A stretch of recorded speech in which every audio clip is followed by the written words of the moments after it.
नमस्कार. आज आपल्याबरोबर भारतीय जनता पार्टी कोल्हापूर जिल्हा पूर्वचे कोर कमिटी सदस्य तसेच शिरोळ तालुक्यामध्ये ज्या 4 झेडपींची जबाबदारी त्यांच्यावरती दिलेली आहे असे सावकारांना आज आपल्याबरोबर आहेत. नमस्कार अण्णा. नमस्कार. तर आज आपण त्यांच्याकडून शिरोळ तालुक्यामध्ये पक्षाची काय कसा प्रचार चालू आहे, झेडपीचं वातावरण कसं आहे आणि त्यांचे काही राजकीय जे काही आजपर्यंत त्यांनी राजकीय प्रवास केलेला आहे, कुठल्या कुठल्या संघटनेमध्ये काम केलेलं आहे, ह्या सगळ्या गोष्टी आज आपण जाणून घेणार आहोत. अण्णा, सुरुवातीला आम्हाला सांगा, तुमचा राजकीय प्रवास कुठून सुरू झाला?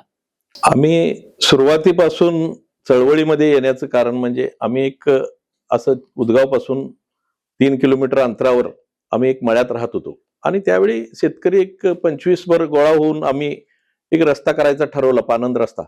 आणि त्यासाठी आम्ही ह्या मध्ये आम्ही एक 10-11 जण ग्रुप केला, कमिटी केली आणि त्यामध्ये सगळ्यांनी मिळून ठरवलं की हे रस्ता 2-3 किलोमीटर जे चालत यायला येत नव्हता अशा पद्धतीनं पानंद रस्ता होता आणि तो रस्ता करण्यासाठी आम्ही एकत्र आलो.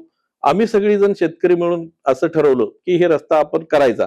आणि त्यावेळी स्वस्तात मुरुम येत होतं, 50 रुपयाला मुरुम मिळत होतं, ट्रायलेला 100 रुपये घेत होता आणि शेतकरी 5-6 जण करून आम्ही ते रस्ता आपण स्वतःहून खोरी पाट्या घेऊन आम्ही सफाई करत होतो. असं करून आम्ही तो 3 किलोमीटरचा रस्ता आम्ही पूर्ण केला.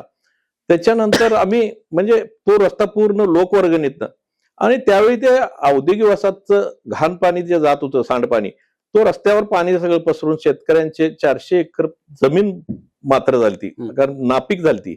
आणि त्यासाठी आपण आंदोलन म्हणजे ते पाणी बंद करण्यासाठी आम्ही औद्योगिक वसाहतचं एक इंडस्ट्रियल आपलं लकाकवेट औद्योगिक वसाहत मधलं पाणी बंद करण्यासाठी आम्ही तिथं आंदोलन केलं. ते आंदोलन करताना तिथं आम्ही गेल्यानंतर ते पाणी तुमचं रस्त्यावर येते, पाणी बंद करा असं सांगून आम्ही त्यांना सांगून बघितलं. ते काय ऐकत नव्हते आणि त्यावेळी मग आता कुठल्या पद्धतीनं इथं आंदोलन करायला लागेल असा विचार आम्ही केला. त्यावेळी आम्ही सगळेजण मिळून 11च मंडळी होतो. त्या दिवशी त्यावेळी माझ्या बरोबर सर्वसामान्य माणसं म्हणजे शेतकरी, आप्पासाहेब जमादार असेल, दशरथ घाटगे असेल, साधी आता आहेत बी नाहीत, बरोबर, वसंत आवटे असतील, अशी सुरेश मगदूम असतील, ह्या माणसांनी आमच्या बरोबर म्हणजे साथ दिली आणि चांगल्या पद्धतीनं एक रस्ता पूर्ण केला 4 किलोमीटरचा. आणि ते पाणी बंद करण्यासाठी आम्ही आंदोलन करायला ठरवलं. आम्हाला तिथं गेल्यानंतर त्यांनी दमदाटी देणार ते असं, म्हणजे आम्ही पहिल्यांदा तिथं गेल्यानंतर चेअरमनना विचारलं, हे पाणी बंद करा, शेतकऱ्यांचे प्रश्न हे म्हणजे गंभीर झालेले आहेत, शारपट झालेले आहे आणि ते पाण्यामुळे तुमचं पीक येत नाही. 400 एकर मध्ये असं रानात पाणी फसरत होतं. हे सांगितल्यानंतर त्यांनी काय ऐकायला तयार नव्हते. मग आता आम्हाला तिथनच एक वसंत मामा म्हणून चेअरमन होते, आवटी वसंत मामा ते चेअरमन होते तिथं, वसंत पाटील म्हणून कोथळीकर. ह्या माणसानं आम्हाला ते सल्ला दिला, म्हणजे हे जर पाणी बंद करायचं असेल तर मी तुम्हाला एक सल्ला देतो, त्याप्रमाणे तुम्ही वागा. चेअरमन असले तरी मी त्यांना कळवळा होता त्या शेतकऱ्यांचा आणि त्यांनी आम्हाला सल्ला दिला, एक माणसाची तुम्हाला ओळख करून देतो अशा पद्धतीनं आम्हाला सांगितले. त्यानंतर आम्हाला रात्री 12 वाजता त्यांच्या घरात बोलविले. राजू शेट्टीची आमची ओळख नव्हती. त्या दिवशी राजू शेट्टींची बोलवून त्यांनी ओळख करून दिली आणि त्यांनी तालुका अध्यक्ष होते याचे संघटनेचे, त्यावेळी शरद जोशी संघटनेचे तालुका अध्यक्ष होते आणि त्या संघटनेच्या माध्यमातून त्यांनी काम तालुक्यात करत होते. आमची त्यांची काय ओळख नव्हती. आम्ही त्या माध्यमातून त्यांची ते वसंत पाटलांनी ओळख करून दिली आणि त्यांनी सांगितले, ह्या माणसाला घेतलं तर तुमचं आंदोलन यशस्वी होईल. आम्ही 12 वाजता रात्री बसलो तिथं, 10-11 जण. आमच्या लोकांना पण विश्वास पटना. मग म्हटलं आपण एकदा बघू काय करणार आहेत ते. तर मग त्या दिवशी ठरलं आमचं. त्यांनी सांगितले आम्हाला की बाबा ह्या पद्धतीनं तुम्ही तिथं गेल्यानंतर तुमचं पाणी कुठून जातं ते बंद करण्यासाठी तिथं ट्रॅक्टर ट्रायली घेऊन तुम्ही माती भरून आणा आणि ते रस्त्यावर वाटा, म्हणजे जिथं पाणी बाहेर पडतंय तिथं. आम्ही ते केलं. रातोरात मुरुम आणून तिथं रस्त्यावर वतलं, पाणी बंद केलं. दुसऱ्या दिवशी सकाळी आमच्याकडे पोलीस आले, हे कोण टाकलंय याच्यावर गुन्हा दाखल करणार म्हणून. आम्ही त्यावेळी कशातच काय नाही, कधी पोलिटिशियन माहित नाही, ग्रामपंचायत माहित नाही आणि आम्ही ठरवलं की मग आता काय करायचं. मग आम्ही साहेबांना फोन केला, राजू शेट्टींना. त्यांनी घरी धार काढत होते. धार काढून मी दूध घालतो, सायकलवरनं येत होते त्यांनी. सायकलवरून लायब्ररी पैसे सायकल लावले, दूध घातले आणि लगे आम्ही 3 जण, दशरथ घाटके आणि मी, गाडीवरनं त्यांना घेऊन आलो. पोलिसांना तिथं त्यांनी, साहेबांनी आल्यानंतर दमदाटी दिला आणि म्हटलं का तुमचं काय, कोण अडवले यांनाच नाही, कोण विचारले म्हणून असं दमदाटी दिले आणि त्यांनी दम दिल्यानंतर ते पोलीस तुमचा काय संबंध विचारायचा बरोबर. असं म्हटल्यानंतर ते घरी गेले, पोलीस गेले. त्यावेळी मग आंदोलन आम्ही हे बाबा काय तर आपल्याला हे करू शकतो हे बरोबर. दाखवून दिलं आणि चांगल्या पद्धतीनं म्हणजे ते यशस्वी केलं. ते मग पाणी बंद केलं, ते मशाल मोर्चा काढला त्यांच्यावर, त्या कारखान्यावर. तिकडं मग ते आम्हाला ते सल्ला आतून थोडाफार मिळाला आणि चांगल्या पद्धतीने आंदोलनाला ते पाणी बंद करून आम्ही ते फिल्टर करून तुम्ही कुठं शेती असेल तुमची आणि ते झाडं कुठं झाडं लावलाय तिथं वापरा असं सांगितलं. आणि ते असं सांगितल्यानंतर त्यांनी ते बंद केले पूर्ण. त्यांनी फिल्टर करून काय परवाना घेतला आम्हाला माहित नाही, पण ते शेतीला वापरायचं म्हणून त्यांनी परवाना घेतला. पण ते आजपर्यंत पाणी आता बंद आहे, पण अधूनमधून अजून देखील पाणी जातं. अजून देखील ते आम्ही आता आज मी परवा अर्जुनवाडमध्ये बोललो, त्या पाण्यामुळं असं डायरेक्ट नदीत रासायनिक पाणी मिसळत असल्यामुळं त्या पाण्यामुळं कॅन्सर असा आता जॅकवेला आहे अर्जुनवाडचा, त्याच्या पलीकडल्या बाजूला लगेच त्यांनी ते पाणी येते वड्यातनं, उदगाव मधून. आणि ते कुठनं पाणी जाते आम्हालाही अजूनही कळत नाही. आम्ही एकदा गेल्या वर्षभरात पाठीमागं आंदोलन केला आणि ते त्यांचं सगळं प्लांट उद्ध्वस्त करून टाकलता. म्हणजे कारण एवढं ह्या म्हणजे जनजीवन विस्कळीत होत असेल आणि त्या पाण्यामुळे जर कॅन्सर सारखा परिणाम होत असेल आणि ते बरेच म्हणजे अर्जुनवाडमध्ये कॅन्सर सारखे पेशंट बरेच आहेत. ह्यासाठी आंदोलन देखील केलं. माझ्या अंगावर केसेस घेतल्यात. म्हणजे आम्ही आंदोलनाला कुठेही कमी केसेस घेऊन मी ते पाणी बंद करण्याचा प्रयत्न केला. परवा देखील मी अर्जुनवाडमध्ये असं सांगितलेलं आहे की बाबा त्यासाठी आम्ही कधीही रस्त्यावर, कारण ज्या प्रश्नासाठी आम्ही आज उभा राहिलोय ते प्रश्न असेल तर मी कधीही अजून 10 अंगावर केसेस झाले तर मी त्याच्या पाठीमागे खंबीरपणानं ते आंदोलन यशस्वी झाल्यावर असं एक झालं. उसाचं आंदोलन चालू झालं. राजू शेट्टी मग त्यावेळी जिल्हा परिषद लागली, ते आंदोलन यशस्वी झालं आमचं. म्हणजे त्यांनी काटं काढून दिले. ते 400 एकर मध्ये जी काटं उगवली ती एलतारची झाडं, ते 2 महिने त्यांनी जेसीबी लावून ती झाडं काढून रानं लोकांची तयार करून दिली. आणि त्याच्यानंतर ती रानं तयार झाल्यानंतर लगेच ते आम्हाला शेतकऱ्यांना देखील पटलं ही पोरं काय तर करायला. त्याच्यानंतर जिल्हा परिषद लागलं. जिल्हा परिषद लागल्यानंतर जिल्हा परिषदला कोणाला उभा करायचं, आम्हाला तर राजकारणातलं काही हेच नव्हतं. आम्ही कधी ग्रामपंचायत माहित नाही, तर जिल्हा परिषदला आम्ही कशाला उभा. मग त्यावेळी आमच्या पुढाऱ्याला मी आमच्या गावातलेच शांतीनाथ मगदूम म्हणून आमचे पुढारी होते गावातले उदगावचे, त्यांना विचारलो, अण्णा तुम्ही राहता काय जिल्हा परिषदला? की नाही मी राहणार म्हटले. आम्ही पॅनेल त्यावेळी 2002ला पॅनेल तयार केला आणि एक पंचायत समितीला उभा केलं, एक जिल्हा परिषद आणि खाली अर्जुनवाड. त्यावेळी देखील पॅनेल आम्ही पूर्ण तयार करून संघटनेचं उभा केला. आणि त्यावेळी जिल्हा परिषदला आम्हाला लोक नाव ठेवत होते, गव्हानं तो हे काय निवडून येणार आहे का माणूस, कशाला उभा करलाय, 10 जण झालायचा आणि फॉर्म भरायला चाललायचा, अशी लोक म्हणजे आमच्याकडे हसत होती. गव्हानं हे निवडून येणार नाही, ह्याच्या पाठीमागे कशाच लागलाय काय. पण आम्हाला विश्वास होता की लोकांनी आम्हाला साथ देणार.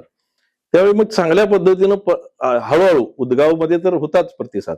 हासूर उदगाव पासून चिंचवाड असेल, अर्जुनवाड असेल, घालवाड असेल, कनवाड, कुटवाड, हासूर या लोकांनी एवढा प्रतिसाद दिला. आम्ही फिरत होतो, काय आमच्याकडे पैसा नाही काय नाही, गाडी मोटरसायकल आणि घेऊन आम्ही प्रचारात आम्ही उभा ह्या पद्धतीनं चांगल्या पद्धतीनं काम करतो. शेतकऱ्यांचं राजू शेट्टी संघटना असल्यामुळे शेतकऱ्यांच्यासाठी आंदोलन करतो. अशा पद्धतीनं आम्ही काम केलं. आणि त्यावेळी मी सांगतो तुम्हाला 1700 लीडनं राजू शेट्टीला निवडून आणलं. आणि त्यावेळी 1700 जिल्हा परिषदला 1700 मतानं लीडनं जिल्हा परिषदला निवडून आणलं. विधानसभेच्या निवडणुका लागल्या. त्याच्यानंतर म्हणजे विधानसभेच्या 2.5 वर्षात लगी जिल्हा परिषद अजून 2.5 वर्ष झालं नाही तोपर्यंत विधानसभा उभा करायचं असं सगळ्यांनी एक मताने म्हणजे तालुक्यातल्या लोकांनी ठरवलं उभा विधानसभेला कुणाला उभा करायचं, राजू शेट्टींना उभा करायचं असं आपण एक मताने सगळी तालुक्यातल्या लोकांनी बरेच. मग ती जिल्हा परिषद झाल्यानंतर लोकांचा एक विश्वास बसल्यानंतर तालुक्यातले लोक म्हटले आता राजू शेट्टींना आमदार करायचं. किती साली? हे 2004ला. 2004ला आमदार झाल्यानंतरच मी जिल्हा परिषद सदस्य, मी पण 2.5 वर्ष सदस्य. हे 4ला असं ठरल्यानंतर 2.5 वर्षात साहेबांना आमदार करण्यामध्ये माझा मोलाचा वाटा. कारण त्या मतदारसंघामध्ये चांगल्या मतदान निवडून आल्यामुळं तालुक्यातल्या लोकांनी एक विश्वास ठेवून साहेबांना आमदार केले. 2.5 वर्षात आमदार झाल्यानंतर खासदार झाले. त्या जागेवर मी जिल्हा परिषद आमदार झाल्यानंतर मी त्या जागेवर निवडून आलो 2.5 वर्षानं. मला देखील लोकांनी, मला काहीच माहित नसताना मला या मतदारसंघातल्या लोकांनी त्यावेळी, कारण मी राजकारणात मध्ये कधी ग्रामपंचायत माहित नाही, आमच्या घराण्यात राजकारण नाही कोण, आणि असं असताना मला त्या मतदारसंघातल्या लोकांनी काही मला बोलता पण येत नव्हतं त्यावेळी, आणि त्या असे स्टेजवर राहिलो तर मला काय नाव देखील घेता येत नाही, म्हणजे आम्ही कधीच राजकारणात बरोबर आहे. नसल्यामुळे. आणि त्यावेळी लोकांनी मला 2.5 वर्षात म्हणजे ते आमदार साहेब झाल्यानंतर मला निवडून दिले, आणि एक विश्वास, त्या 2.5 वर्षात मी चांगल्या पद्धतीनं काम केले. जिल्हा परिषद अध्यक्ष DC पाटील होते त्यावेळी, आम्ही काँग्रेसला पाठिंबा दिलता त्यावेळी, आणि चांगल्या पद्धतीनं निवडून आल्यानंतर कामं मी म्हणजे त्यांच्या माध्यमातून मी बऱ्यापैकी म्हणजे 1.5-2 कोटीची कामं त्या मतदारसंघामध्ये केल्यानंतर लोकांना विश्वास पडला, आणि त्याच्यानंतर 2.5 वर्ष आमचं आरक्षण पडलं. आरक्षण पडल्यानंतर मी तसंच काम करत राहिलो त्या मतदारसंघामध्ये, आणि लोकांनी माझ्यावर विश्वास ठेवला. मी आणि परत त्या मतदारसंघात काही ना काहीतरी कामानिमित्त प्रत्येक आठवड्याला मी त्या मतदारसंघामध्ये फिरत राहिलो. त्या लोकांनी माझ्यावर विश्वास ठेवून चांगल्या पद्धतीनं म्हणजे परत ओपन पडले जिल्हा परिषद. जिल्हा परिषद ओपन पडल्यानंतर मला परत संधी उभा राहायचं साहेबांनी सांगितले, आणि आम्ही सगळ्यांनी मिळून मतदारसंघातले लोकांनी मला उभा केलं, आणि निवडून आलो मी. त्यावेळी मी बी एक 1800 मतांना मी पण लीडनं निवडून आलो, आणि चांगल्या मतानं निवडून दिले लोकांनी, आणि चांगल्या पद्धतीनं मला सभापती पद मिळालं त्यावेळी. बांधकाम सभापती मिळाल्यानंतर आमचे 5 जिल्हा परिषद सदस्य होते त्यावेळी माझ्याबरोबर, आणि पंचायत समितीच्या 9 सदस्य होत्या, आणि आम्ही सत्ता आपली पंचायत समितीची शिरोळ तालुक्यामध्ये होती, आणि जिल्हा परिषदला 5 होते, म्हणून मला एक सभापती पद मिळालं. चांगल्या पद्धतीनं आम्ही त्यावेळी 72 कोटीची कामं मतदारसंघामध्ये केले त्यावेळी. मग ते एक लोकांना विश्वास पटला. आता आम्ही त्याच्यानंतर जिल्हा परिषदला मग बाकी आता काय घडलं म्हणजे त्यानंतर चळवळीच्या माध्यमातून 25 वर्षे काम केलं, आतापर्यंत काम करत आलं. चळवळ आंदोलन, बरेच केसेस माझ्यावर, मी सभापती असताना 17 दिवस जेलमध्ये होतो. असे म्हणजे सगळी म्हणजे आतापर्यंत आंदोलनाला कुठेही कमी पडले. हे सभापती पद जे तुम्ही हे झाला परत जिल्हा परिषद लढवली, ती कुठल्या पक्षाच्या ह्याच्या माध्यमातून? स्वाभिमानी पक्षामध्ये लढवलं. स्वाभिमानी म्हणून मी जिल्हा परिषद आणि राज शेट्टी जे खासदार झाले ते स्वाभिमानीच. पक्षाची स्थापना तुम्ही त्यावेळेसच केला 2004 नंतर. 2004 नंतर शेतकरी संघटनेची स्थापना झाली. हो. मग राजू शेट्टी ज्यावेळेस खासदार म्हणून गेले, त्यांचा आमदारकीचं ती जागा तर तिथे रिक्त होती पक्षाची म्हणून, मग त्यावेळेस असं काही चान्स वगैरे तुम्हाला देण्यात आला नाही? त्यावेळी मला संधी होती, पण आम्ही आता उल्हास पाटील होते आमच्या बरोबर. मग ते आपल्यात थोडंफार हे झालं की बाबा उल्हास करायचं काय सावकर माध्यमाला करायचं असा विषय झाला. मग आपण सगळ्यांनी एकमताने ठरवलं की बाबा, काही लोक म्हणत होती मला पहिला संधी द्या. मग साहेबांनी ठरवलं की बाबा हे उल्हास पाटलांना यावेळी देऊया, आणि दुसऱ्यांदा नाही तर सावकर माध्यमाला देऊया. निवडून आलं न आलं तर काय होईल, पण ते आपण दुसऱ्यांदा एक वेळ आमदार झाल्यानंतर एकच वेळ लढवायचं तुम्ही, आणि निवडून आलं तर मी दुसऱ्या वेळी सावकर माध्यमाला संधी द्यायचं असं ठरलं होतं. मग त्यावेळी काय म्हणजे दुसऱ्या वेळी देखील मी मागत असताना उल्हास पाटील निवडून आले. दुसऱ्या वेळी मला संधी मिळेल असं वाटलं तर, पण त्यांनी काय आता त्यांनी परत मलाच पाहिजे म्हटले. त्याच्यानंतर मग ते वाद झाला, आणि त्यांनी परत राहिले, त्यांनी पण राहिले आणि मी पण राहिलो. तिथे बंडखोरी झाली. बंडखोरी झाल्यानंतर मग ठीक आहे म्हटलं, तरी पण मी थांबायला तयार होतो, पण त्यांनी ते ऐकले नाहीत, आणि त्यांनी गेले आणि शिवसेनेत जाऊन आमदार झाले. उल्हास पाटील शिवसेनेत जाऊन आमदार झाले आपल्या वादामुळे. मग मी त्यावेळी पराभूत झालो. 50,000 मतं मला तालुक्यातल्या लोकांनी दिलते. 2 वेळा मी विधानसभा लढवलेली आहे. त्यावेळी देखील माझा पराभव झाला असला तर 50 सारे पाटील साहेब असतील, गणपतराव हे आपले सारे पाटील साहेब, यड्रावकर आणि आम्ही उमेदवार होतो तिघं पण. त्यावेळी 2 नंबरची मतं मला मिळाली होती. आणि आता आम्ही बघतोय तर तुम्ही राजू शेट्टींना आमदार खासदार करण्यामध्ये पण तुमचा मोलाचा वाटा आहे त्या ठिकाणी. आणि आता करंटली जर जवळचं राजकारण जर बघितलं तर तुम्ही यड्रावकरांना सुद्धा आमदार करण्यामध्ये तुमचा मोलाचा वाटा आहे. यड्रावकरांना तुम्ही सपोर्ट केला. त्यानंतर ना ज्यावेळेस जयसिंगपूरमध्ये नगरपालिकेला यड्रावकरांना तुम्ही पक्षाच्या विरोधात जाऊन त्या ठिकाणी पाठिंबा दिला, आणि त्यावेळेस आम्हाला असं ऐकायला मिळतं की तुम्हाला या ठिकाणी जागा सोडली जाणार होती उदगावमध्ये, पण त्या ठिकाणी एकही जागा का सोडली गेली नाही? विधानसभेला महायुतीचं घटक पक्ष म्हणून आम्ही त्यांना पाठिंबा दिला. त्याच्यानंतर आम्ही म्हणजे चांगल्या पद्धतीनं तिथं काम केलं, त्यांनी निवडून आले. त्याच्यानंतर मी काही अपेक्षा न ठेवता त्यांच्याकडे गेलतो, आणि चांगल्या पद्धतीनं काम करून आम्ही त्याला धाडसीनं आम्ही म्हणजे निर्णय घेऊन आम्ही हा निर्णय घेतला होता. नगरपालिकेला देखील त्याच्यानंतर लगी बदलायला नको, आणि कारण परवा आमदारकीला त्यांच्याबरोबर राहिलो, आणि लोक म्हणतील की बाबा हे सारखं बदलतात, अशा पद्धतीनं मग आमदारकीला त्यांच्यावर राहून काही जागा सुटतील आणि निवडून आणायचं आणि भारतीय जनता पार्टीच्या त्या उमेदवार असतील, काही आपले मतभेद झाले असतील, म्हणजे आमचं वाद काय झालेला नव्हता बरोबर. भारतीय जनता पार्टी. मी पक्षाच्या विरोधात कुठलंही काम केलेलं नव्हतं, कारण त्यावेळी महायुतीचे घटक पक्ष म्हणून त्यांना पाठिंबा द्यायचा आणि आपली सीटा जर निवडून 4 घालायचं असतील, 5-7 सीटा, तर आपण यांच्याबरोबर राहून घालायचं असं माझ्या डोक्यात होतं. पण ते डाव आमचा त्यांनी हाणून पाडला, कारण आम्हाला ते आमच्या सक्सेस करूच दिले नाहीत. आमच्या 5 सीटा असतील त्यातल्या एक आपली सीट पराभूत झाली आणि बाकीच्या सीटा असतील त्या निवडून आल्या दोघं तिघ जण. म्हणजे वैयक्तिक सावकर मादनायक म्हणून ही सीटा असं दिली नाही त्यांनी त्यांच्यातलं ते मला आमच्यामध्ये घुसवलं त्यांनी. म्हणजे ही सीट तिथं जागा सुटणार नाही तुमची, 8 नंबर माझी सीट उभा करणार होतो, तिथं मला दिलं नाही, ते असं झालंय, ते आम्हाला द्यायला लागतंय. ते कुठेही आम्ही विचारलं तर ते तिथं तुमची सुटत नाही, 1 नंबर मध्ये आम्ही जागा उभा करत होतो, ती नाही सुटणार तुम्हाला. म्हणजे अशा पद्धतीनं आडमोठी भूमिका घेऊन आम्हाला ते कुठं तर, म्हणजे आम्ही चुकत झाली म्हटलं तर काय माझं चुकच झालं. त्यावेळी मी त्यांना पाठिंबा दिलो नसतो आज. म्हणजे त्यावेळी आम्ही महायुतीचे घटक पक्ष म्हणून त्यांना पाठिंबा देऊन 4 सीटा निवडून येतील कसं हे प्रयत्न करण्याचा आम्ही प्रयत्न केला, पण त्यांनी ते हाणून पाडलं आम्हाला. आणि ते आम्हाला लक्षात आलं लगे ही झाल्यानंतर, जिल्हा परिषद लागल्यानंतर मला वाटतं सोडतील असं जागा आपली, म्हणून मी 8 दिवसात काही आमची उदगावची जागा सोडतात, दत्तवाडची तर सोडलेलीच आहे तो विषय, आणि 3 जागा सोडलं तर ह्यांच्यावर राहून आपण सगळेजण मिळून आपलं चिन्हावर लढवायचं, कसं सांगतील त्याप्रमाणे आपण लढवायचं म्हणून आम्ही ठरवलो. ते आम्हाला त्यांनी एकही जागा सोडली. मला संध्याकाळी मी 8 दिवस त्यांच्याकडे जात होतो, मला उदगावची जागा असेल, दत्तवाडची, आमची सीटा फायनल करा, आम्हाला कामाला लागायला बरोबर. अशा पद्धतीने मी सांगून देखील त्यांनी काही सांगायला तयार नाही. हा, ते सोडलं तुम्हाला, चला. अशा पद्धतीनं मला 4 दिवस सांगितले आणि मी संध्याकाळी 4 वाजता गेलो. साहेब, माझी उदगावची जागेचं काय झालं अजून? नाही, थांबा म्हटले. मला बसवून घेतले तासभर, उठले आणि त्यांनी परत गेले. मग संजय बडले अडरावकर साहेब होते तिथं, त्यांनी म्हटले थांबा, ते बघूया, चर्चा करूया, साहेब येणार आहेत. मग ह्यांची वाट बघत बसलो मी तासभर आणि ह्यांनी येईनात. म्हणून मी उठलो, तुम्हाला काय सांगायचंय ते, माझी जागा उदगावची मला लढवायची आहे आणि तुम्ही सांगा म्हणून सांगितलं आणि तिथनं उठलो मी घरी गेलो. 6 वाजता त्यांनी निरोप दिला की ही जागा तुम्हाला सुटत नाही आणि तुम्ही जिल्हा परिषद जागा तुम्हाला सुटणार नाही, तुमच्या घरातले कोणतरी उभा करणार असलं पंचायत समितीला उभा करा. अशा पद्धतीनं मला निरोप आला, शीतल गतारांच्याकडं निरोप आला की असं या पद्धतीनं तुम्हाला ही जागा सुटणार नाही.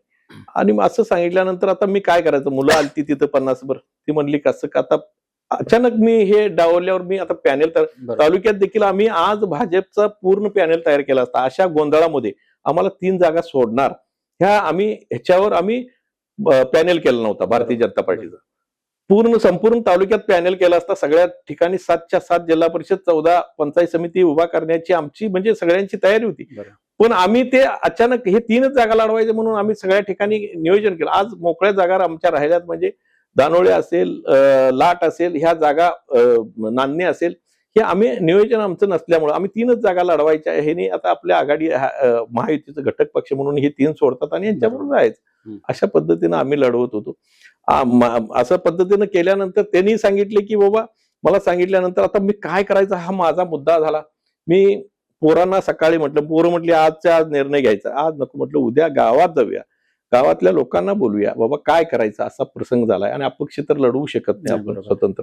मग लोकांना बोलवून निर्णय घ्यायचा म्हणून सकाळी मी 10 वाजता गावात गेलो. गावात गेल्यानंतर चंद्रकांत दादांचा आणि फोन आला. माधवराव दादा म्हटले, दादांचा फोन आला आणि तुम्ही 3 सीटा कमळ चिन्हावर लढवावं लागतंय आणि एबी फॉर्म मला द्यायला सांगितलं. असं सांगितल्यानंतर मी म्हणजे त्यावेळी मी असं ठरवलं होतं की आपण माघार घ्यायचा आणि सोडायचं, कोणाला तर पाठिंबा द्यायचा, असं ठरलेलं असताना मग त्यांनी सांगितल्यानंतर अचानक आता अर्जुनवाडची सीट उभा करायची कसं, इथं कसं करायचं, उदगावला आम्ही भरून ठेवलो तो फॉर्म, म्हणून बरं झालं. मग ते लगे एबी फॉर्म त्यांना दुसरा फॉर्म जोडला आणि आम्ही त्यांना या सगळ्यांना, संदीप पुजारी असेल, या सगळ्यांना एक पक्षाच्या चिन्हावर म्हणून असं फॉर्म भरला आणि आम्ही भारतीय जनता पार्टीची ही 3ही सीटा लढवायचा निर्णय घेतला. आज चांगल्या पद्धतीने मला दुर्दैव वाटतंय की एवढा ह्या माणसाबरोबर आम्ही राहून गेले, आमदारकीला पाठिंबा दिला आणि ह्याला देखील पाठिंबा नगरपालिकेला दिला. ह्या माणसाला मला एक जागा सोडता आलं नाही. आज बरेच गावातले देखील त्यांची देखील कार्यकर्त्यांना विश्वासात न घेता काम केले. आज मल्लू अण्णा असतील त्यांचे म्हणजे मल्लाप्पांना सभापती होते, बरं. त्यांना देखील डावलले त्यांनी म्हणजे आलास मतदारसंघामध्ये. बरं. राजू रावण तिकीट मागत होता, त्यांना देखील डावलले.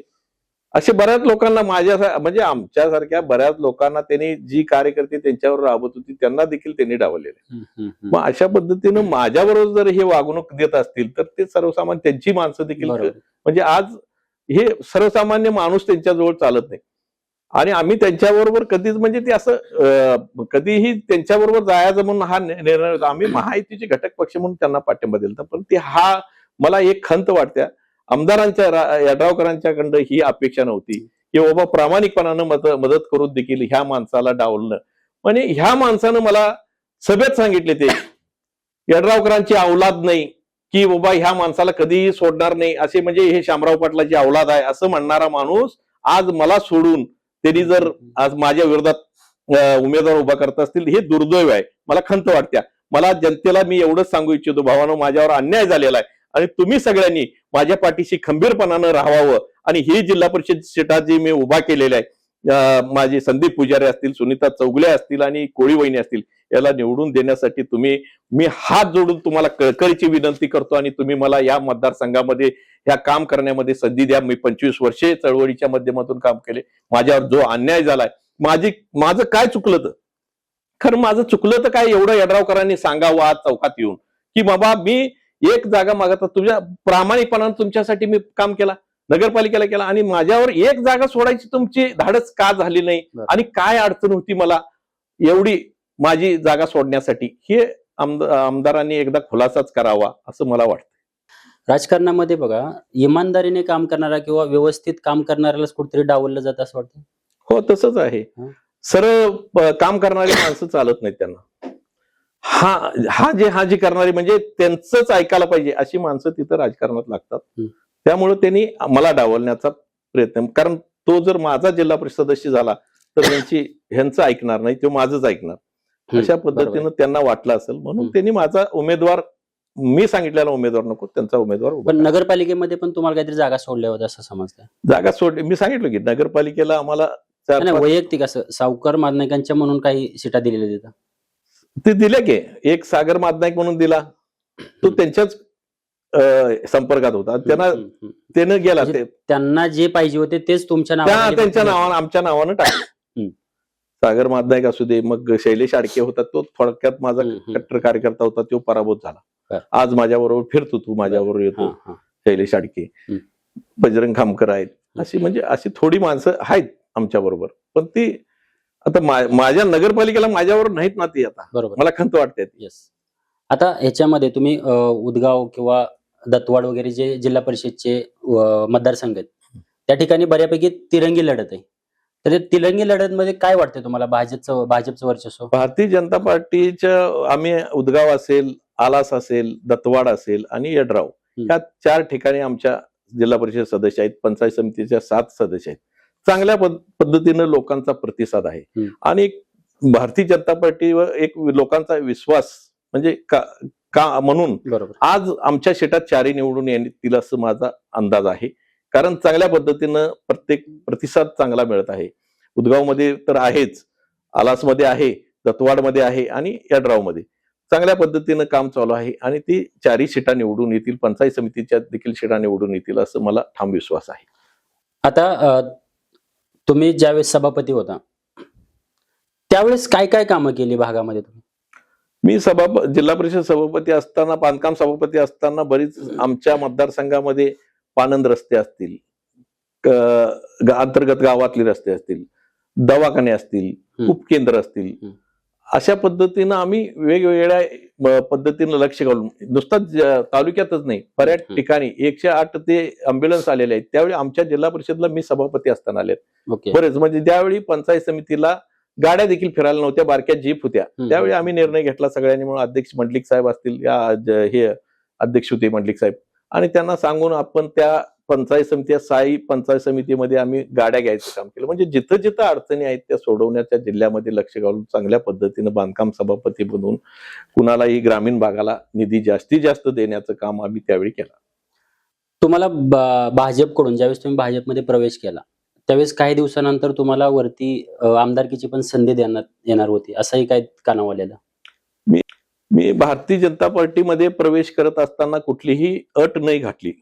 कारण मी काम करायचं म्हणून मी तिथं, कारण का चळवळीत 25 वर्षे प्रामाणिकपणानं काम केलं. माझी राजू शेट्टीची काही थोडक्यात मतभेद झाले असतील, बाजूला झालो. कारण का ह्या चळवळीच्या आता तिथं आपण सेपरेट भांडत बसण्यापेक्षा सत्तेमध्ये राहून भांडायचं ह्या उद्देशानं जी हित प्रश्न आम्ही आतापर्यंत चळवळ आंदोलन करून मांडतो तीच प्रश्न आम्ही सत्तेमध्ये जाऊन मांडायचा असा विचार करून आम्ही भाजपमध्ये भारतीय जनता पार्टीमध्ये प्रवेश केला. कुठलीही अट नाही गाठली. मग चंद्रकांत दादा असतील, माधवराव घाटके दादा असतील आणि बाळ सरकार असतील, या सगळ्यांनी मिळून आम्हाला तिथं भारतीय जनता पार्टीमध्ये प्रवेश करण्याचा मुख्यमंत्री महोदयांच्या हस्ते प्रवेश झाला. आणि तिथं कुठलीही आम्ही अपेक्षा ठेवलेली नाही. भाजप मी आज चळवळीच्या माध्यमातून 25 वर्षे काम करत असलो तरी तर तिथं चळवळ करत असताना कुठल्याही पदाची आजपर्यंत 25 वर्षात मी अपेक्षा कधीच केलेली नाही. काम करत राहिलो स्वाभिमानीमध्ये चांगल्या पद्धतीने. म्हणजे आम्ही कुठलं काम पडल म्हणजे ते आम्ही ऊस आंदोलन असेल, ऊस परिषद घ्यायचं असेल, कुठं जायचं असेल, आंदोलनच्या फोन करून लोकांना बोलवायचं असेल, म्हणजे चळवळीला एवढा बळ लोकांनी आमच्या दिलेल्या आहेत तालुक्यातल्या की चांगल्या पद्धतीने दिले. आणि त्यासाठी आम्ही म्हणजे काम चांगलं केलं. पदाची मी कधीही अपेक्षा स्वाभिमानीमध्ये असताना केली नाही आणि आता देखील भारतीय जनता पार्टीमध्ये जात असताना मी अपेक्षा पदाची कधीही केली नाही. चांगल्या म्हणजे एक काम करायचं या उद्देश, आपलं आता आयुष्य थोडं दिवस राहिलंय, ह्या लोकांच्यासाठी काम करायचं आणि सत्तेमध्ये असल्याशिवाय कामं होत नाहीत, ह्या उद्देशानं आम्ही भारतीय जनता पार्टीमध्ये प्रवेश केलेला. पदाची कुठलीही अपेक्षा न ठेवता काम केल्यामुळे कुठेतरी तुम्हाला पदापासून सगळ्याच पक्षाने डावललं? आता ते कसा आहे तो त्यांचा प्रश्न आहे. आम्ही प्रामाणिकपणानं काम करत आलेलं आहे. प्रामाणिक माणसं चालत नाही असं मला वाटतं. कारण बऱ्यापैकी मग स्वाभिमानी देखील मी आतापर्यंत आमदार व्हायला पाहिजे होतो स्वाभिमानी. हा बरोबर आहे. पण ते डावललं गेलं मला प्रत्येक वेळी. काही मग 2 वेळा पराभूत झाला. ती काही अडचणी असतील त्यावेळी, म्हणजे लोकांनी आमच्याकडे पैसा नाही, त्यामुळे पैसा असता तर मी बी आमदार झालो असतो. त्यावेळी पैसा नाही, आम्ही पैसा कुठला मिळवलेला नाही तर खर्च कुठला करणार. मग त्यावेळी चांगल्या पद्धतीनं म्हणजे 2 वेळा माझा जनतेनं मला, कारण काही नसताना माझ्याकडे एक सर्वसामान्य माणूस म्हणून सावकर माधनाईक चांगलं काम करतो, 50,000 मतं मला तालुक्यातल्या जनतेनं दिलेलं आहे.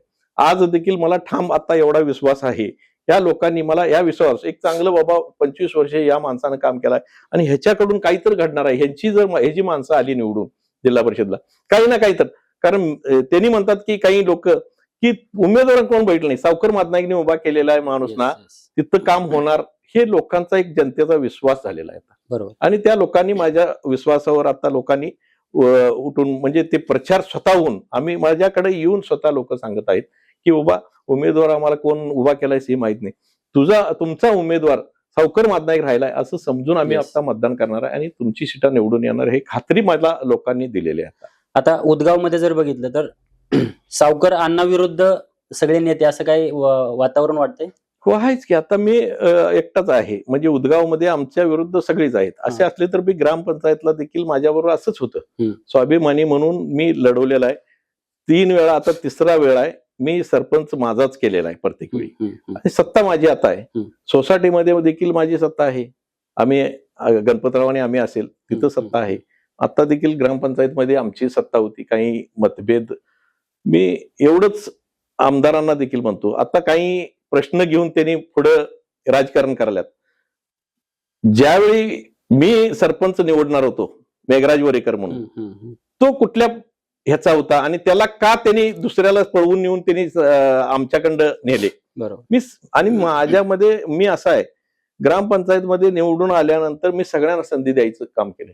मग मेघराज वरेकर असेल, पुनर्वसन मधला एक शांताराम पाटील होती त्यांची मिसेस, त्या पाटील वहिनीला देखील मी सरपंच केले. म्हणजे थोडस 1000-1200 मतदान असणाऱ्या लोकांना देखील मी सरपंच केलेला आहे. मग हे आपले ठोमके वहिनी असतील, कोळी वहिनी असतील, सुतार मॅडम असतील, अशा सर्वसामान्य माणसांना निवडून देऊन मी सरपंच पदावर बसवलेला आहे. कारण लोकांना एक विश्वास आहे या माणसाकडे काही, म्हणजे असं म्हणून मला गावातल्या लोकांनी निवडून द्यायचं कारण म्हणजे सरपंच हे ते सगळे सदस्य एक साधी माणसं देखील आम्ही पदावर बसवलेला आहे आणि काही चांगल्या पद्धतीनं काम करण्यासाठी गेल्या ह्याच म्हणजे 10 वर्ष चांगल्या पद्धतीनं काम केलं, पण ह्या 5 पंचवार्षिक मध्ये मागच्या एक यड्रावकर साहेबांनीच हे खेळ केला.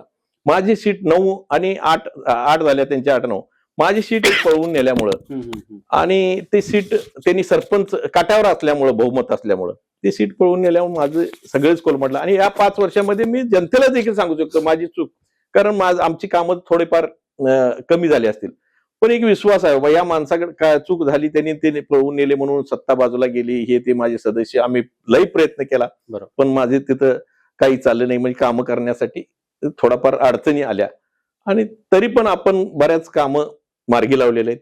आणि आज देखील त्यांनी ज्यांना पळवून नेले ती माणसं आज माझ्याबरोबर आहेत. का तर बाबा काम करणार तर कोण, आणि काम करायचं असलं तर सावकार मादनाईक बरोबर राहायला लागते. त्यांच्या गटातनं निवडून आले ती आज माझ्याबरोबर सरपंच म्हणून काम करतायत. आणि ह्यांनी अफवा उठवतात की बाबा आज काही भाजपमध्ये मुस्लिम समाजाची सीट नाही, आज सरपंच माझा मुस्लिम समाज, माझ्याकडे काय नसतं. आता तिथं काम करत असताना कुठला माणूस, आपण कुठल्या पदावर बसवली ती माणसं काम करतच असतात त्याला. मग अशा पद्धतीनं आज सलीम पेंढारे म्हणून माझा सरपंच आहे. चांगल्या पद्धतीनं कामं गावातली बरेच झालेले आहेत. राहिलेली कामं माझी ही जिल्हा परिषद सदस्य आल्यानंतर सगळ्या या मतदारसंघामधला विकास करण्यासाठी मला संधी दिली, तर वर केंद्रात आणि राज्यात सत्ता असल्यामुळं मला चंद्रकांत दादा असेल, माधवराव दादा असतील, आम्ही सगळ्यांनी मिळून, आणि माधवराव दादांचं गाव चिंचवाड आहे, तिथं देखील चांगल्या पद्धतीनं प्रतिसाद आहे. आणि सगळे अर्जुनवाडले आपले कोळी म्हणून सदस्य आहेत, ते पण माझे डेप्युटी ग्रामपंचायत सदस्य आहेत, त्यांना देखील चांगल्या पद्धतीनं प्रतिसाद आहे. आणि चळवळीतलं हे सुनता चौगले म्हणून आहेत, त्यांनी देखील काम केलेलं आहे. आणि संदीप पुजारी तर माझ्यावर 20 वर्षे प्रामाणिक काम केलं. अशा पद्धतीनं कामं आहेत. त्यामुळं या लोकांना हे विश्वास बसलाय बाबा ही कामं करणारी माणसं उभा केलेली आहेत, त्यांना मतदान करावं असं एक. आता उदगाव जिल्हा परिषद पंचायत समिती आणि अर्जुनवाड पंचायत समितीचा जो पॅनल आहे तुमचा, हा पॅनल कोणता विकास आराखडा घेऊन आता मतदारांपर्यंत पोहोचतोय? बरीच कामं पेंडिंग आहेत प्रत्येक गावामध्ये. आगर हा विखुरलेला भाग आहे, बरेच रस्ते, कारण मखदूम सोसायटी असेल तिथं अजून गटरी नाहीत. मखदूम सोसायटीमध्ये आगरचा थोडा भाग आहे, इकडे 2 किलोमीटर अंतरावर तो भाग आहे, आणि एक औद्योगिक वसाहत आहे मधी. आणि त्याच्यानंतर ही अंतर्गत रस्ते असतील, गटरी असतील, काही प्रश्न तिथले असतील, ते स्ट्रीट लाईट नाहीत, आणि बऱ्याच ठिकाणी वाड्या वस्तीवर मळ्या भागात लोक वस्ती आहे, असे आगर असेल. उदगाव मध्ये बरेच कामं प्रलंबित आहेत. एक तळ्यातलं आपलं मोठं व्यायामशाळेसाठी, व्यायाम करण्यासाठी एक लोकांना, ज्येष्ठ नागरिकांना एक हे करणं म्हणजे हॉल बांधून देणे, आणि बरेच तळ्यामधले देखील युवकांना खेळण्यासाठी एक ग्राउंड तयार करणे, अशी बरीच चिंचवाडमध्ये बरीच कामं आहेत. घाट बांधायचा आहे, उदगावला घाट बांधायचा आहे, अर्जुनवाड आहे. अशा काही ठिकाणी जी प्रश्न असतील, हसूरला बरेच प्रश्न आहेत, शारपट जमिनीचा प्रश्न आहे, काही ड्रेनेज काढायचे आहेत. म्हणजे अशा पद्धतीनं जिथं जिथं जी कामं प्रलंबित आहेत ते सोडवण्याचा आम्ही प्रयत्न करतो. आता शिरोळ तालुका जो आहे तुमच्याकडे भाजपचा एक चांगला नेता आणि एक चेहरा म्हणून बघतोय, पण तिथं शिरोळ तालुका जर बघितला तर पूर्णपणे पूरग्रस्त आहे. पुराचा खूप मोठा फटका आहे आपल्या त्या ठिकाणी. तर त्याच्यावरती काय सोल्युशन काय काढता येईल आपल्याला त्या ठिकाणी? पुराचं आता ह्या वर्षी तुम्हाला सांगितलं तर पूर आलेलं नाही, कारण ते शासनानं आता लक्ष घालून, म्हणजे ह्यावेळी नियोजन चांगल्या पद्धतीनं झाल्यामुळं पुराचा पूर येऊ नये ह्यासाठी शासनानं देखील नियोजन ठेवलेलं आहे. कारण शासनानं आता भाजप तिकडं केंद्रात सत्ता असल्यामुळं सगळीकडं, आणि त्यामुळं ते नियोजन पाण्याचा पूर येऊ नये ह्यासाठी चांगल्या पद्धतीनं, पूर येणारच नाही असं पद्धतीनं नियोजन शासनाचं चालू आहे, आणि सरकार त्याच्यात चांगल्या पद्धतीने लक्ष घातले. आणि पूर आला तर देखील आपण त्या पद्धतीनं मागच्या वेळी 2005 असेल, 19ला असेल पूर आला, तर आम्ही त्या लोकांना देखील, चिंचवाड असेल आमच्या मतदारसंघामध्ये, चिंचवाड असेल, घालवाड असेल, या अर्जुनवाड, या सगळ्या हसूर, पूर्ण गावच्या गावं बाहेर पडली होती, त्यांना देखील त्यावेळी देखील आम्ही चांगल्या पद्धतीनं मदत करून त्यांना सोय, आपल्या उदगावमध्ये कुंजवनमध्ये असेल, त्या अर्जुनवाडची सगळे भागातले, चिंचवाड, अर्जुनवाड त्या भागातली, तिथं शिरोळमध्ये असेल, अशा प्रत्येक ठिकाणी आपण तिथं नेऊन चारा द्यायचं देखील काम केलं. जी लोक बाहेर पडली त्यांना राहण्याचा सोय, अशा पद्धतीनं चांगलं केलं. पूर येऊ नये ह्यासाठी शासनानं लक्ष घातलं नाही. इथून पुढे पूर येईल असं म्हणजे शासनाचं लक्ष आहे त्याच्यावर Yes. पूर येऊ नये यासाठी. आता तुम्ही जे पॉइंट सांगितले विकास आराखड्यामधले, हे सोडून अजून काय वाटतं तुम्हाला? अजून काय तुम्ही घेऊन पुढे जाताय मतदारांपर्यंत? बरेच प्रश्न आपल्या मतदारसंघामध्ये आहेत. आरोग्य केंद्र आता आपलं चिंचवाडमध्ये अजून उपकेंद्र नाही आहे, त्यासाठी देखील जागा उपलब्ध करून एखादी उपकेंद्र आता आपलं ग्रामीण रुग्णालय ह्याच्यात उदगावमध्ये झालेलं आहे. आपलं जयशंपूरला प्राथमिक आरोग्य केंद्र आहे, त्या माध्यमातून उदगावला जर ग्रामीण रुग्णालय आता बऱ्यापैकी काम मार्गी लागलेलं आहे. आणि ते उपकेंद्र एखादी अर्जुनवाडला असेल, या अर्जुनवाडमध्ये आहेच, आणि चिंचवाडमध्ये उपकेंद्र बांधता येईल. अशी बरेच शाळा, काही शाळेत जुन्या आहेत, जुन्या एवढ्या 50-50 वर्षाच्या शाळा तिथं आहेत आणि ते जुन्या झालेल्या आहेत. त्याच्यासाठी निर्लेखन करून तो नवीन शाळा बांधता येते काय, कन्या शाळा असेल उदगावची, ही पडायला झालेली आहे. आणि त्यासाठी निधी जास्तीत जास्त आणून नवीन शाळा बांधता येईल आणि ग्रामीण भागातली पोरं जिल्हा परिषद शाळेमध्ये शिकायला पाहिजे. त्यासाठी शाळा सुशोभीकरण करणे आणि शाळा नवीन आपली इमारत बांधणे, अशा पद्धतीनं बरेच. मग अर्जुनवाड असेल, अर्जुनवाडमध्ये देखील शाळा जुन्या आहेत. अशा प्रत्येक गावामध्ये, मतदारसंघामध्ये असे प्रश्न असतील, दवाखान्याचा प्रश्न असेल, तिथं औषध नसतील तर ते उपलब्ध करून देणे, आणि भागामध्ये काही प्रश्न असतील म्हणजे शाळेचा असेल, या सगळ्या माध्यमातून आपण काम करण्याचं कटिबद्ध राहील. आणि मंदिराचे बरेच प्रश्न, जोगेश्वरी मंदिर आमच्या गावातले आहेत, अर्जुनवाडमध्ये बिरोबा देवालय असेल, चिंचवाडमध्ये देवालय असेल, या सगळ्यामध्ये अजून काही सुधारणा करते बरेच ठिकाणी कामं पेंडिंग आहेत, ती मार्गी लावण्याचं आपण प्रत्येक गावामध्ये जे प्रश्न असतील. कनवाडमध्ये अजून एक देवालयाचा प्रश्न आहे, तिथं मुस्लिम समाजाचं दर्ग्याचं फार दिवसापासून मी ते प्रयत्न केला होता थोडा, पण तो देखील प्रश्न काही तिथल्या गावातल्या लोकांना मार्गी लावून त्याच सुधारणा काय करता येईल काय. हसूरमध्ये देखील उपकेंद्रासाठी मी जागा त्यावेळी पैसे मंजूर करून ठेवून देखील काही अडचणी काही लोकांनी केल्यामुळे, तिथं जागा नसल्यामुळे ते उपकेंद्र झालं नाही, ते देखील उपकेंद्र बांधण्याचा माझा देश असेल. अशी बरीच मतदारसंघामधले आगरमध्ये प्रश्न आहेत. ही सगळी प्रश्न आम्ही घेऊन, काही प्रश्न असतील ती मार्गी लावण्याचं, शाळा दुरुस्ती असतील, दवाखान्याचा प्रश्न असेल, सर्वसामान्यांचे जी प्रश्न आहेत ते आम्ही सोडवण्याचा प्रयत्न करीन जिल्हा परिषद सदस्य झाल्यानंतर. अण्णा, जाता जाता फक्त एक शेवटचा प्रश्न, तुम्ही मतदारांना काय आवाहन कराल येणाऱ्या 7 तारखेला मतदान जे होते त्यासाठी? माझ्या जिल्हा परिषद उदगाव मतदारसंघामधल्या मतदार भावांना मी एवढंच आवाहन करेन, भावांनो, मी 25 वर्षे चळवळीच्या माध्यमातून चांगल्या पद्धतीने काम केलेलं आहे. विकास कामामध्ये, तुमच्या सुखदुःखामध्ये मी सामील आहे. प्रत्येक मध्ये सुखदुःखामध्ये मी गावागावामध्ये, प्रत्येक गावामध्ये येऊन तुमच्या सगळ्यांच्या सुखदुःखामध्ये सामील आहे. आणि त्यासाठी तुम्ही मला कळकळीची विनंती करतो, ह्या ज्या प्रामाणिकपणाने हे चांगली सर्वसामान्य माणसं आहेत, संदीप पुजारी असेल, सुनीता चौगले असेल, स्वाती कोळी असेल, यांना निवडून देण्यासाठी घराघरामधनं मतदारांना मी एवढं आव्हान करीन, बाबा मी राहिलोय असं समजा, मी उमेदवार सावकर मादनायक आहे असं समजून तुम्ही मतदान करावं, एवढीच विनंती करतो. घराघरामध्ये सगळ्यांना सांगा, मतदार बंधूंना, एक चळवळीच्या माध्यमातून काम केले आणि सर्वसामान्य माणूस तुमच्या पुढे सावकर मादनायक राहिलाय असं समजून हे विकास कामामध्ये कुठेही कमी पडणार नाही. आणि तुम्हाला माहित आहे की गेले 25 वर्षे तुमच्या बरोबर आहे. हे एक संधी आपल्या ह्या जिल्हा परिषद सदस्य म्हणून या मतदारसंघामध्ये कमळ या चिन्हावर निवडून द्यावं, एवढीच विनंती करतोय. 2 मिनिटं.